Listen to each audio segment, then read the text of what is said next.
दोस्तों, आज हम इस वीडियो में आपके साथ डिस्कस करेंगे घड़ी की तरह दिखने वाले मेजरिंग टूल डायल इंडिकेटर के बारे में। डायल इंडिकेटर एक प्रिसाइज, वर्साटाइल और सेंसिटिव मेजरिंग टूल है जिसे डायल गेज और क्लॉक इंडिकेटर के नाम से भी जाना जाता है। अब बात करते हैं डायल इंडिकेटर का मेन पर्पस क्या होता है, किस कार्य के लिए इसका इस्तेमाल किया जाता है। इसका मेन कार्य होता है जो शाफ्ट की अलाइनमेंट में जो भी इनएक्यूरेसी आ जाती है, इसेंट्रिसिटी को मेज़र करने के लिए इसका इस्तेमाल किया जाता है। इसके अतिरिक्त सरफेस की फ्लैटनेस को चेक करने में भी इसका इस्तेमाल कर सकते हैं। बार या फिर रोड का जो पैरेललिज्म है उसके प्रॉपर चेकिंग के लिए भी इसका इस्तेमाल करते हैं। मशीन टूल की टेस्टिंग करने के लिए भी डायल इंडिकेटर का इस्तेमाल किया जाता है। डायल इंडिकेटर इतना प्रिसाइज मेजरिंग टूल है जिसके द्वारा हम बहुत स्मॉल अमाउंट के वेरिएंस को भी मेज़र कर सकते हैं। इसके अतिरिक्त हम कोई दो हाइट्स को कंपेयर करना हो या डिस्टेंस को कंपेयर करना हो जो बहुत ही नैरो लिमिट्स के बीच में है, उसे भी हम इसके द्वारा मेज़र कर सकते हैं।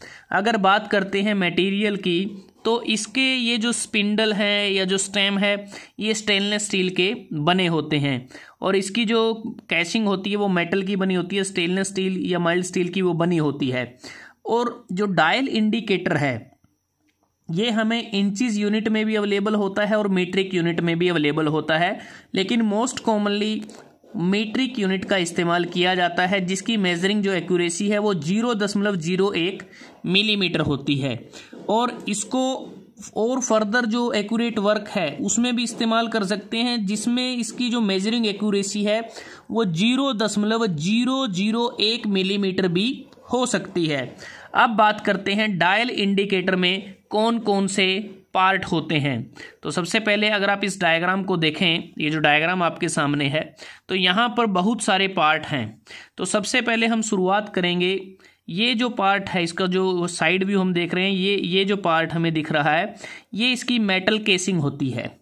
मेटल केसिंग इसकी प्रोटेक्शन के लिए इसका इस्तेमाल किया जाता है। उसके बाद यहाँ पर ये जो आपको ब्लैक कलर का सर्कुलर पोर्शन आपको नज़र आ रहा है जिसे हम बेजल कहते हैं।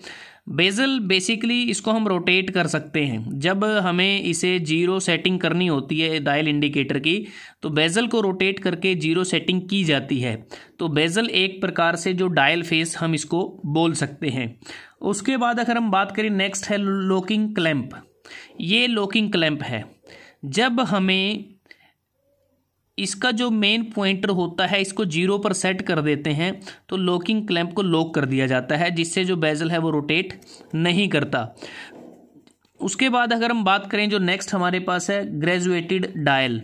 तो ये आपको जो वाइट कलर में जिस पे ग्रेजुएशन आपको नज़र आ रही है ये हमारा ग्रेजुएटेड डायल है जिस पर 0 से लेके 100 तक 100 डिवीज़न इस पर बनी होती हैं और एक डिवीज़न के बीच का जो डिफरेंस है दूसरी डिवीज़न तक वो 0.01 मिलीमीटर होता है। उसके बाद है 2 पॉइंटर। पॉइंटर को हम नीडल भी कहते हैं। तो इसमें एक पॉइंटर तो ये है और दूसरा पॉइंटर ये है, तो इसे हम मेन पॉइंटर या नीडल कहते हैं और इसको हम स्मॉल पॉइंटर या स्मॉल नीडल कहते हैं। और ये जो स्मॉल नीडल वाला पोर्शन है इसको हम रेवोल्यूशन सेंटर भी इसको बोला जाता है। उसके बाद अगर हम बात करें स्टेम, ये वाला जो पोर्शन है जिसमें ये जो पिस्टन है वो जो इसमें रेसिप्रोकेट करता है स्टेम के अंदर।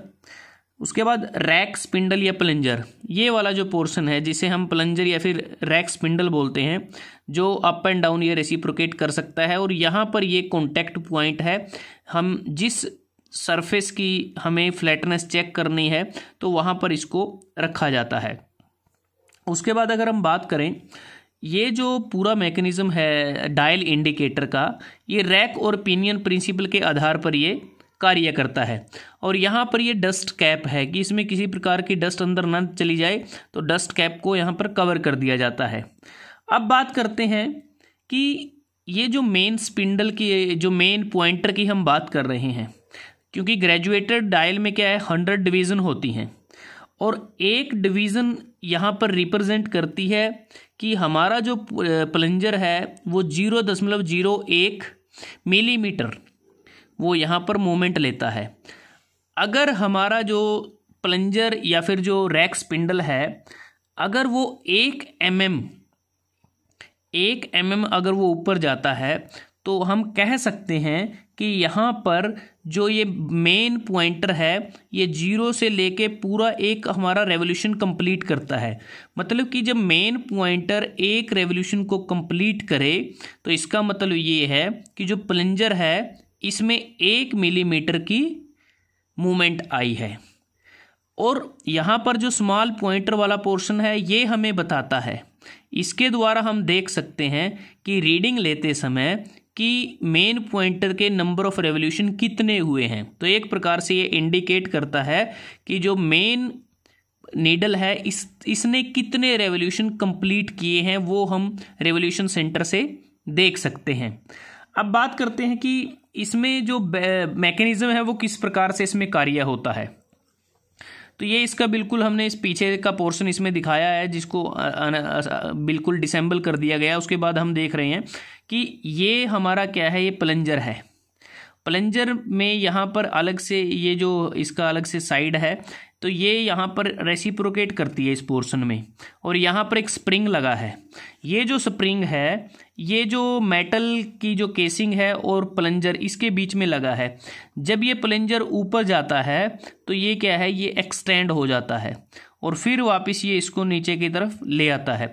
उसके बाद अगर हम देखें, ये जो प्लंजर है यहाँ पर क्या है कि टीथ कटे होते हैं, जिसे हम इसको रैक बोलते हैं। रैक स्पिंडल इसलिए बोला जाता है क्योंकि इसकी जो 25 mm की लेंथ है उसमें 50 टीथ कटे होते हैं। और उसके बाद अगर हम बात करें, यहाँ पर ये पिनियन होता है। इस पिनियन में तकरीबन 10 टीथ कटे होते हैं, गियर टीथ, और ये पिनियन इसके साथ मैचिंग करता है। और पिनियन से आगे यहाँ पर एक गियर होता है और इस गियर में तकरीबन 75 टीथ होते हैं। तो यहाँ पर मैचिंग से क्या है कि इसको ये कि जब पिनियन एक्चुएट होता है रैक के स्पिंडल के ऊपर या नीचे जाने से, तो उससे क्या है कि पिनियन के एक्चुएट होने से जो गियर है वो क्या है कि रोटेट होता है।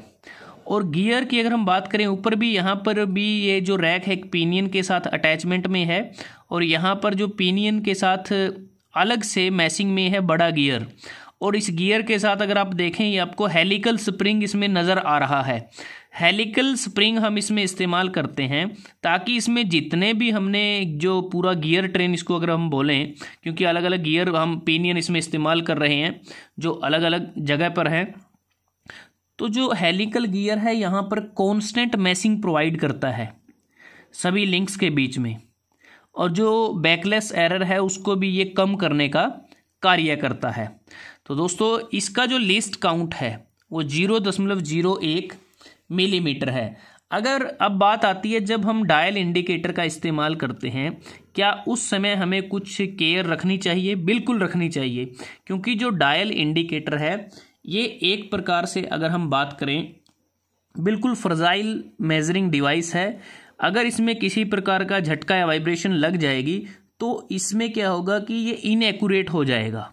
तो इसलिए हमें जब भी डायल इंडिकेटर का हम इस्तेमाल करें, प्रॉपर हैंडलिंग के साथ इसका इस्तेमाल करना चाहिए ताकि किसी भी प्रकार के डैमेज को हम रोक सकें। तो दोस्तों आज हमने इस वीडियो में आपके साथ डिस्कस किया कि डायल इंडिकेटर जो एक मेजरिंग डिवाइस है वो कैसे कार्य करता है, किस लिए उसका हम यूज़ करते हैं, उसके क्या क्या पार्ट हैं। तो अगर आपको ये वीडियो अच्छा लगा आप इसको लाइक कर सकते हैं, शेयर कर सकते हैं अपने दोस्तों के साथ, स्टूडेंट्स के साथ, और जल्द ही हाजिर होते हैं एक नए वीडियो के साथ। तब तक के लिए धन्यवाद। आपका दिन शुभ रहे।